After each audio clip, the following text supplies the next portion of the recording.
So you guys have been requesting it. Here's part 2. I hope you enjoy it. I'm gonna open up this video with a couple of really quick points. It's always good to invest, period.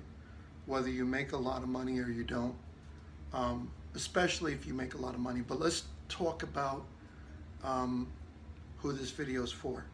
This video is for everybody of all ages. But let me tell you about the situation and how it differs based on, and your strategy should be different depending on your age. And it always should be, right? Because if you're younger, like you're in your, early 20s, or you're a teenager, 18 or over, if you're between the ages of 18 and 25, right? You want to invest, and you have a lot of years to screw around and mess it up, right? The older you get, you still have time to mess up a little bit, but you don't have as much time as someone who's really young. So I'm going to talk about some strategies for some people who are kind of in the middle. First, I'm going to open up. So if you're between the ages of, like, let's throw out a number of like 30 through 45, right? Or let's make this ages 27 through 35, right?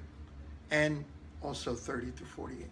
So while you're investing in your first, and you're doing this for the first time, there's a few things that you might want to incorporate in your strategy. One, you might want to try to find another area of income to combat the risk factors.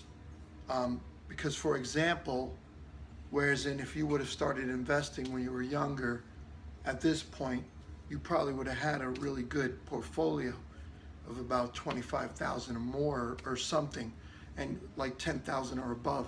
But because you don't have that, you might want to get a little bit aggressive with the income part, right? And like, for example, if you're only making $20,000 a year, let's just suppose you're working fast food all your life and you don't make that much money. Maybe now's the time to look for a higher paying job and try to find a way to get a job that pays you in excess, maybe an extra $1,000 a month above your bills, where you have a little bit more leeway for other things. So you can start taking about $500 a month and start investing it, because you have to catch up. You have to make, you have to catch up to all the years you haven't been investing. And you don't want to be too aggressive. You want to at least just put that money in your portfolio. You want to learn as you go. And you want to buy some blue chip stocks right away, because those are going to be very profound in your portfolio. Then you want to also do some mutual funds, and you got to exercise some patience, right? So you want to income hack. Like, if you already have a really good paying job, let's suppose you have an office job, and you're making $35,000 a year, maybe even close to $40,000 a year, or $40,000, and really don't have a lot put away. And we're not going to talk about 401k here. I'm just talking about directly investing in the market, something that I believe everyone should be doing anyway, because the only difference between investing directly through a brokerage and having a 401k or savings plans or retirement plan is that with a retirement plan, you're not learning in real time how business works, and you're not able to scale it as much. You can scale it, but you don't have the real-time experience with scaling it, right? So, at least in my opinion, if someone can prove me wrong, that'll be great. I'll be all up for it, and you can comment below, let me know what your thoughts are. But let's just say, you're making about 40,000 or something like that, or close to it, 35 to 40,000, and you're really not making that many ends meet. Maybe for about a year or two, just go out there and get yourself a little part-time job working on the weekends or something like that. Find a little part-time job or something, and take all that money that you're making with that part-time job and put all of it into your stock portfolio, right? So whoever you're going through, whether it be TD Ameritrade, Fidelity, Scottrade, Robinhood, whoever, you just want to take that extra money, put it directly into your stock portfolio. Don't get excited because you're making extra money and start blowing it on getting your hair done, or buying new clothes and new sneakers, or hitting a bar, getting a few drinks with friends because you got extra money. Don't do that, right? So for the next year or so, you want to build up your portfolio. Maybe within a couple of years, you can put $5,000 in your portfolio. You can start investing heavy and let those investments tie down. If you get a little too tired, you can get rid of that second job and just focus on the first job and start taking little increments, maybe, you know, $50 a month or something like that, or whatever, or $25 a month or two. You could just start letting those dividends reinvest themselves or whatnot. So that's just one idea and strategy. So I can talk about strategies all day, but once again, this video is investing while broke because you want to use assets to combat liabilities. One of the things I notice is that people who are broke are very attracted to liabilities. You want to go out there and you want to get that car loan as fast as possible, even though you can barely pay for it. You want to go lease a vehicle and you can barely pay for it. You can barely make ends meet, but you want to get a new car. So that's something to think about, right? I noticed that people who barely make ends meet, they love to blow their money, you know? So just start thinking about other things to do with your money, like investing. If you can go that far and blow your money on expensive vehicles, you can at least afford to put $50 away into your future, because at some point you want to retire. You don't want to be, you know, older and struggling to make money. You know, you don't want to be in that situation where you're looking like, I'm too tired to work a job or work two jobs, but I need money. What should I do? You don't want to be in that situation, because you might find a way to make it work for you, but life's going to be very hard when you're like 75, waking up in the morning knowing you have to go to work and you really just worked a lot all your life. You don't want to do that to yourself. So you just really want to just get rid of some of your stubbornness and just invest your money, right? Because you have to learn the art of letting money work for you. Now, a lot of people, your parents didn't teach you about investments and didn't teach you how to have different streams of income. That's why you need to subscribe to my channel, because whatever I could do to help you grow, I'm here for that. Comment below. Have a great day and enjoy your investing. Don't forget to share this video. Follow me on Twitter. All right? Now let's into the second part of this video.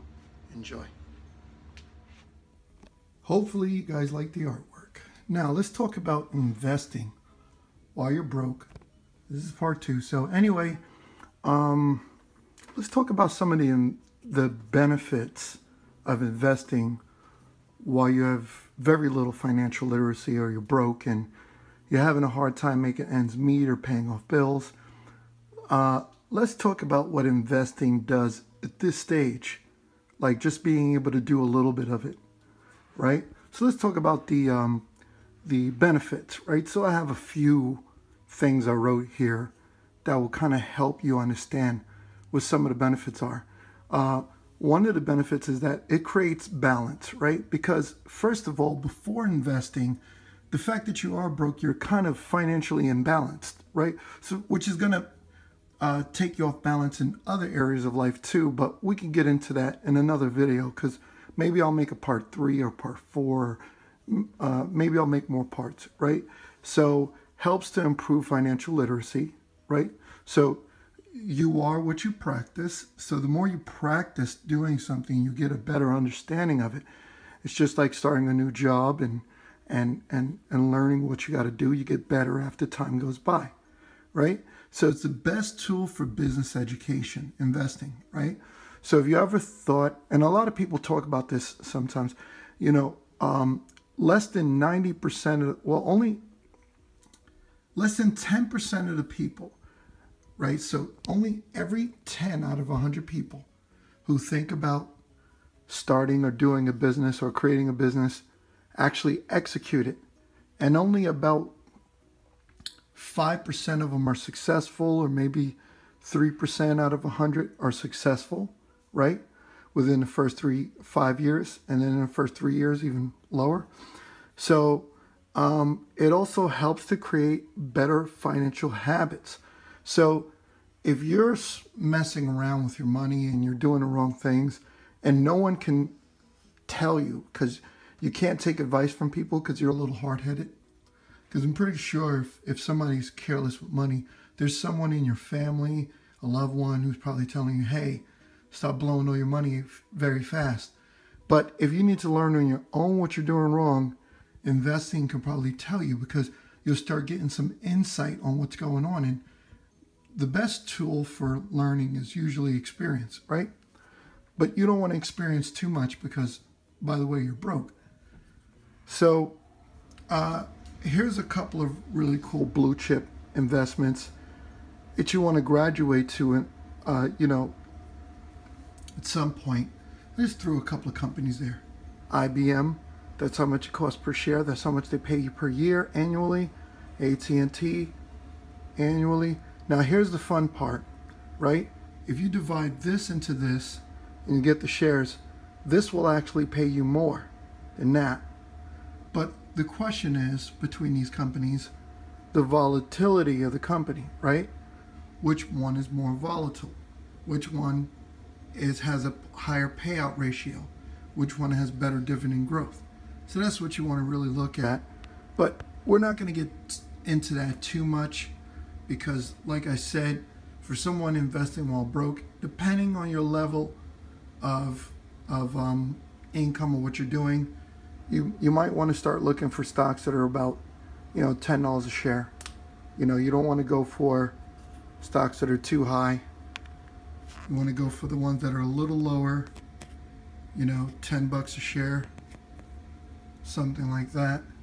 So basically, you want to look for these $10 stocks, $8 stocks, $7 stocks, you know, stuff like that, that pay monthly dividends and build up your portfolio. But you want to incorporate some of these blue chips while you're doing that, right? Because if you get those cheaper stocks that are a little volatile, you never know what's going to happen, but you just want to practice building up your portfolio until that time, right? So just get your feet wet, get in there, take a few risks, you know. So that's that portion.